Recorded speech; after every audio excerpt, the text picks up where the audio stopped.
What's up guys, welcome back to my YouTube channel Again. Balik lagi sama gue, Iksan Zulfikar. Ya, di video kali ini gue akan kasih tau ke kalian cara charger iPhone yang baik dan benar. Buat lu pemula atau yang sudah tidak pemula, harus nonton video ini sampai lu paham.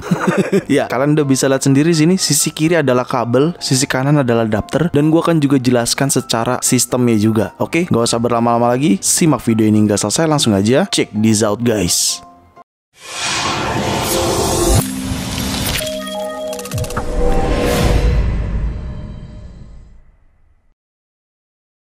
Oke, di sini akan gue jelaskan dari beberapa pertanyaan teman-teman. Adapter lah, kabel lah, chargernya di berapa persen lah, boleh charger sampai 100% atau tidak, terus baterainya boleh nggak sampai 0%. Nah, di video ini gue akan jelaskan, tetapi pertama-tama gue akan jelaskan mulai dari chargernya dulu, alias adapter dan kabelnya. Oke, di sini cukup banyak ya, kalian bisa lihat sendiri. Untuk kabel gue cukup banyak, mulai dari yang USB-A to Lightning, gue menggunakan kabel Anker di sini, dan ini gue menggunakan tempat untuk ngegulung kabelnya biar lebih rapi. Kalau lu mau juga, silahkan klik link description di bawah. Ini gue menggunakan kabel Anker ini udah cukup lama banget, dan ini yang USB-A dan Lightning. Kenapa? Karena sometimes gue nggak terlalu buru-buru atau tidak dikejar-kejar waktu, jadi gue charger maunya santai. Jadi gue biasanya menggunakan kabel yang USB-A to Lightning ini ya, kelihatan lah ya tuh. Dan ini dari Anker, gue lupa harganya, tapi yang jelas nggak terlalu mahal lah ya. Jadi gue memilih kabel ini. Lalu kalau gue lagi sedang terburu-buru, biasanya gue menggunakan kabel ini nih. Ini kabel bawaan dari iPhone, yaitu ini USB-C to Lightning, terlihat ya tuh, ini USB-C to Lightning. Dan karena gue memiliki dua device, XR dan 14 Pro, jadi gue punya juga nih dua USB-C to Lightning, yaitu ini kabelnya Ugreen, kelihatan ya, jelas ya tuh. Jadi gue ada dua kabel. Untuk dikejar-kejar waktu atau lagi buru-buru, gue pastinya biasanya gue menggunakan USB-C to Lightning. Jadi gue punya dua kabel. Lalu biasanya kalau gue lagi males pakai kabel, tetapi mau gue taruh di meja aja, nah biasanya gue menggunakan wireless charger MagSafe dari Movi ini ya. Jadi gue menggunakan charger ini. So far selama ini gue gunakan sih aman, dan di sini sudah USB-C, tentunya sudah fast charging jadinya. Dan ini udah pernah gue bahas juga di video sebelumnya, lo bisa nonton untuk detail fiturnya. Lalu kalau gue ke adapter juga cukup banyak. Biasa yang gue gunakan untuk yang 20 watt dulu ada dua. Tentunya adanya Apple product atau adapter Apple yang original, tapi ini yang kepala 3 ya. Jadi ini membutuhkan tambahan lagi seperti soket kayak gini nih. Nah, kalau kayak gini sih lo bisa carilah di toko-toko listrik terdekat rumah lo ya. Biasanya gue menggunakan yang Apple ini karena ini USB-C dan wattnya 20 watt. Dan 20 wattnya lagi gue menggunakan dari Movi. Nah, ini juga udah gue bahas di video sebelumnya, lo bisa nonton. Ini dari brand Movi. Ini gue gunakan hampir sering banget karena ini 20 watt kayak gitu. Kedua ini sama-sama 20 watt. Kenapa harus 20 watt, Bang? Ya karena dari Apple lo bisa baca di sini, Apple juga menyarankan untuk fast charging minimalnya atau minimumnya itu di 20 watt adapter. Tetapi apakah kita boleh menggunakan adapter yang di bawah 20 watt? Let's say 18 watt, 5 watt, ya boleh-boleh aja, nggak ada masalah. Cuman kan kecepatannya pasti berkurang kayak gitu. Nanti akan gue jelaskan terkait kecepatan memaksimalkan baterai dan segala macamnya. Sabar, kita akan menuju ke sana. Selanjutnya kalau gue lagi berpergian, nah kedua adapter ini nih yang gue bawa dari Movi, yaitu adanya dual USB-C 67 watt totalnya. Ini juga udah gue bahas di video sebelumnya untuk detail dan tes kecepatan chargernya. Cukup terbantu dengan adanya dual USB-C ini dengan watt 67 watt. Kalau lagi berpergian penting banget nih, pastinya ada temen lu yang mau pinjam charger kan. Jadi suruh dia bawa kabel aja. Kalau adapter tentunya lu sudah bawa kayak gitu. Dan yang satu lagi Ugreen ini ya, ini yang 65 watt Ugreennya, terlihat ya 65 watt, dan dia memiliki 3 port, dual USB-C, 1 USB-A gitu. Jadi kalau misalkan lu mau charger Apple Watch bisa menggunakan yang sebelah sini. Tapi kalau charger Apple Watch udah USB-C, ya menurut gua yang Movi juga udah cukup gitu. Tapi emang kedua ini penting sih kalau kita lagi berpergian, hangout gitu sama keluarga, temen, lu nggak usah repot bawa dua adapter ini aja udah cukup. Tinggal masing-masing bawa kabelnya aja, beres deh. Lalu kalau untuk di posisi kejepit alias jauh dari colokan, ya gue menggunakan powerbank MagSafe dari Movi juga. Ini kapasitasnya 5000 mAh, dan ini juga udah gue bahas detailnya sih di video sebelumnya. Kenapa gue menggunakan powerbank MagSafe ini? Karena tentunya sudah MagSafe.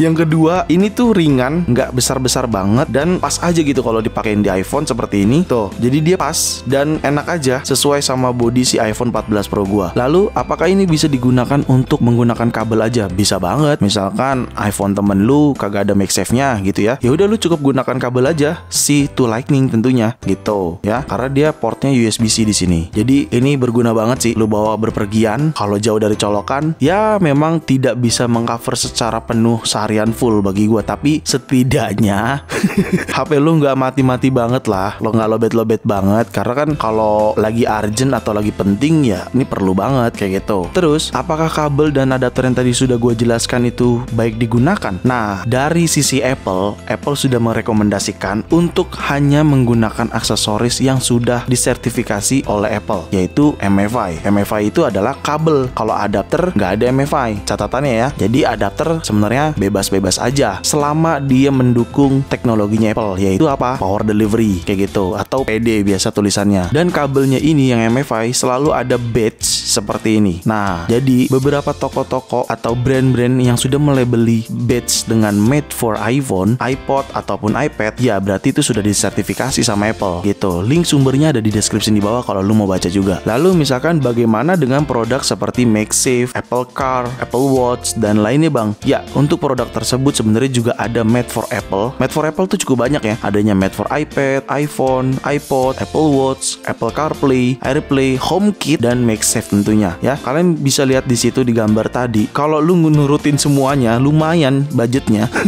Apalagi yang Apple HomeKit tuh.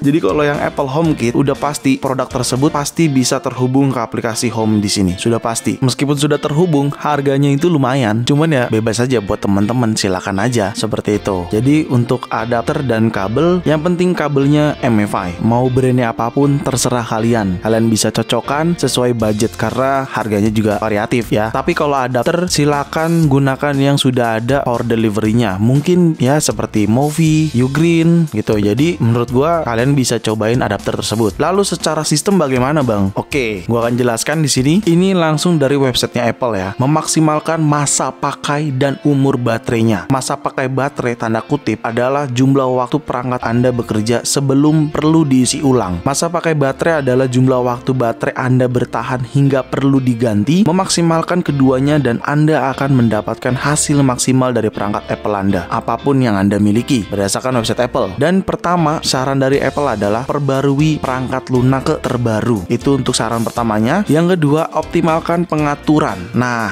ini adanya terkait kecerahan otomatis atau bisa kita katakan auto brightness. Di sini auto brightness gue disable. Auto brightness di sini kalau kita cek. Nah, ini dalam posisi disable ya. Kalian bisa lihat dalam posisi disable. Oke, setelah gue cek dan gue research juga menggunakan aplikasi Apple Support. Kalau teman-teman belum download aja atau install aja dari App Store. Yang ini karena ini resmi dari Apple, aplikasi Support. Di sini lalu langsung gue pilih device gue yaitu 14 Pro. Nah, yang ini lalu gue pilih more. Setelah itu gue pilih battery life. Ya, di sini adanya menu baterai performance. Kita cek now aja langsung dia akan checking baterai. Ini resmi dari Apple-nya ya. Jadi tenang aja, sesuai ya kapasitas baterai health gua 99% sama yang ada pada settingan gua di sini. Kalau kita cek ke setting lalu kita ke bagian baterai di sini, kita cek ya sama 99%. Lalu di sini kita disuruh continue. Oke, kita continue dan benar saja sesuai yang tadi udah gua bacakan, kita harus mengenable auto brightness. Dan karena di sini lagi buat konten, jadi nanti aja gue enable-nya. Tetapi intinya ini harus di-enable serta kita harus men-set auto lock ya. Karena ini lagi gue pakai konten jadi auto lock-nya emang gue never dulu. Jadi gue bikin never. Kita disuruh untuk set auto lock. Kedua ini harus diikutin. Jadi kalau misalkan gue ikutin enable set auto lock-nya, misalkan gue bikin 1 menit, kita balik lagi ke aplikasi support, kita tap done, kita cek ke more lagi, lalu pilih yang battery life, sedang searching, suruh cek now lagi. Ya kita cek now aja dan akan seperti ini ya. Sama seperti tadi kita continue aja, maka sudah sesuai dengan kriteria yang Apple sarankan kayak gitu. Lalu kita tap done aja seperti itu. Selanjutnya Apple juga menyarankan untuk mengaktifkan mode daya rendah atau low power mode ketika sudah di posisi 20%, lalu ketika 10% mode daya low power mode juga akan aktif juga. Tapi biasanya kalau kita sudah mengaktifkan low power mode di 20%, tentunya di 10% sudah low power mode seperti itu. Oke, dan yang terakhir Apple juga menyarankan untuk kita mencari tahu atau mencek sendiri terkait konsumsi baterai kita. Jadi kalau kita bagian setting, lalu kita ke bagian baterai, ya di sini Apple juga menyarankan untuk kita mengecek secara manual konsumsi aplikasi aplikasi atau penggunaan kita yang menghabiskan baterai ya. Contoh di sini aplikasi TikTok 47%, cukup lama ya gue scroll TikTok berarti ya. Itu sekitar 1 jam 45 menit.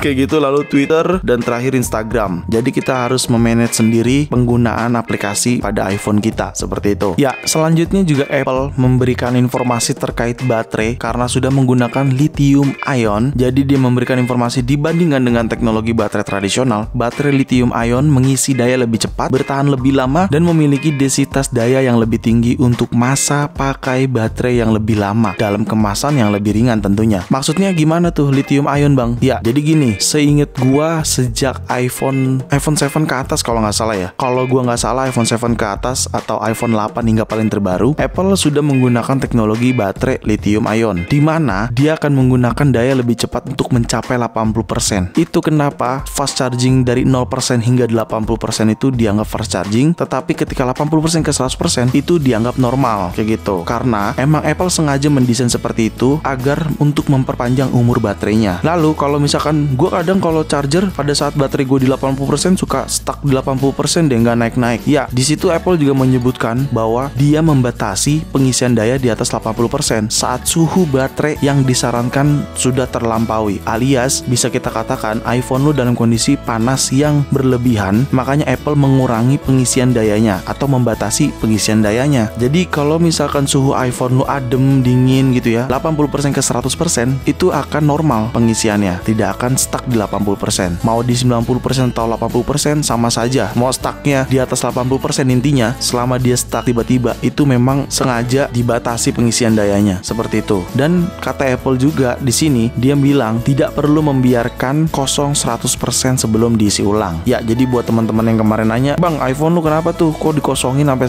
0% gitu ya atau 100% kosong?" Ya, karena itu cuman buat ngetes adapter aja, kecepatan adapter dari 0% hingga 80% seperti itu. Tetapi di sini Apple sudah menginformasikan kita itu tidak perlu membiarkan kosong 100% sebelum diisi ulang. Jadi nggak perlulah lu kosongin baterai lu hingga 0% lalu baru lu charger, itu lu nggak perlulah melakukan hal itu karena beda nih teknologinya yang sekarang. Lalu bagaimana bang dengan battery health? Ya, battery health itu sebenarnya jatuhnya tetap seperti Apple katakan juga dan gue juga setuju, itu hanya sebuah indikator untuk mengetahui masa depan baterai kita atau umur baterai kita. Karena biar kita tahu, Apple itu menyarankan setelah 80% ke bawah baterai health-nya, Apple menyarankan untuk melakukan penggantian baterai. Tapi tanda kutip, apakah sudah mengalami kendala? Kalau misalkan sudah mengalami kendala, silakan kalian ganti. Tetapi kalau belum, ya udah nanti aja kalau sudah ada rezekinya kayak gitu. Lalu bang, gue di sini ada tulisan komponen tidak bergaransi. Nah, atau komponen tidak ada genuine part gitu ya, bla bla bla. Ya, itu sebenarnya sejak iOS 15.2 fitur itu ada. Fitur itu ada di iPhone XR,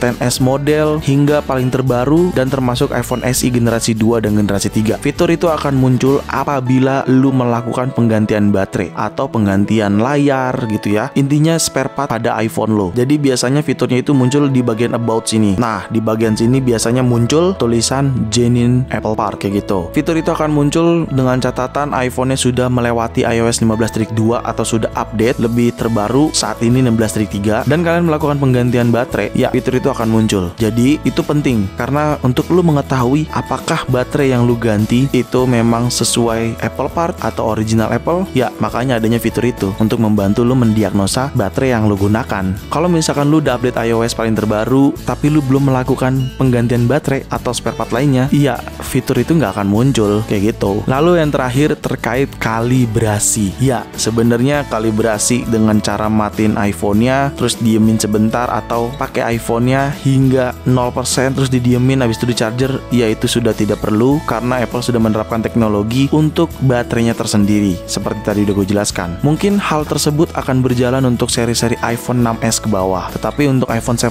ke atas sepertinya itu sudah tidak perlu lagi karena kalau misalkan bicara kalibrasi, Apple pun udah menerapkan kalibrasi sendiri di mana langsung dari Apple-nya langsung, dan gue udah pernah bahas di video sini, itu hanya untuk iPhone 11 dan 11 Pro ya, tidak ada ada di atas itu. Jadi 11, 11 Pro dan 11 Pro Max itu bisa melakukan kalibrasi baterai. Tetapi dengan catatan kalian harus sudah iOS 14.5. Kalau lu udah 16.3, ya berarti lu sebenarnya udah kalibrasi, tapi nggak ketahuan aja. Gue udah jelasin panjang lebar terkait kalibrasi di video lama di sini. Buat teman-teman pengguna iPhone 11, 11 Pro dan 11 Pro Max, silahkan nonton aja. Jadi intinya nggak ada tuh kalibrasi sekarang karena teknologinya udah beda seperti itu. So menurut gue nggak usah terlalu dipusingin ya. Mau baterai health kek, mau baterai boros kek, udahlah gunakan aja lah sewajarnya sebagai teknologi handphone gitu ya. Lagian di era sekarang mau seirit apa sih sebenarnya iPhone itu tuh gimana ya? Semua udah serba internet, semua perlu resource atau sumber daya lagi untuk menunjang kecepatan internetnya. Jadi ya menurut gue wajar-wajar aja. Yang penting